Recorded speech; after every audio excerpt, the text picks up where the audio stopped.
Around 1500 BC, a new people are entering India, the Aryans. They're herders. They keep goats, cattle, sheep. They use horses, which is very difficult to raise in India, and allowed the Aryans to be more mobile in terms of its transportation and even make them use chariots. Other peoples in India did not use horses, so this put the Aryans at a severe advantage when it came to war. Cattle are valued not only for their food, but often as a monetary system. Now, before we get any further in terms of the Aryans, we need to make sure one thing is clear.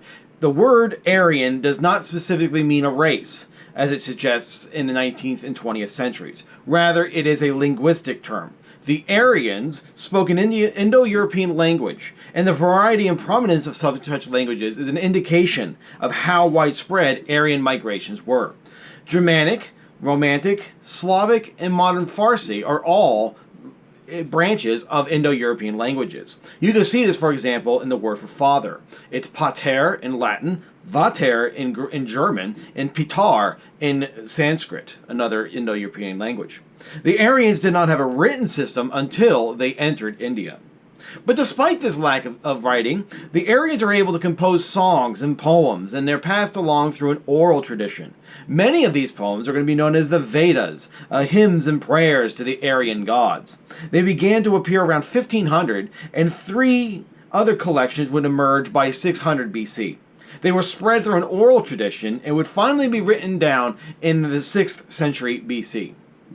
They were priestly wisdom and knowledge, giving priests the knowledge that they were supposed to possess. The Vedas are so important that they give birth to what's known as the Vedic Age, which lasts between 1500 and 500 BC. They portray an Aryan society clashing with earlier people living in India, particularly what's known as the Dravidians. They identify a war god named Indra, and he was huge, and a heavy drinker and a smasher of dams and cities. According to the Vedas, they were rowdy beer lovers who loved to gamble, race horses, and make war. In terms of civilization, therefore, the Aryans were a downturn in culture from the Harappans. Despite conflicts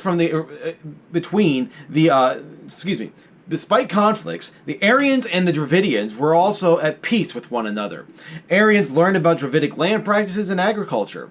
The Aryans quarreled amongst themselves due to their lack of unity. They were organized as hundreds of chiefdoms, most of which had a Raj, like a king in Latin. Chiefdoms would regularly raid each other's cattle herds. At the very beginning of the Vedic Age, the Aryans were in the Punjab, the northern Indus Valley. From there, they moved south to the rest of India. After 1000, they are on the fringes of the Himalayas, where they start acquiring iron. With new tools, they're able to produce more food, and this led to bigger communities, and then spread further along the Ganges River.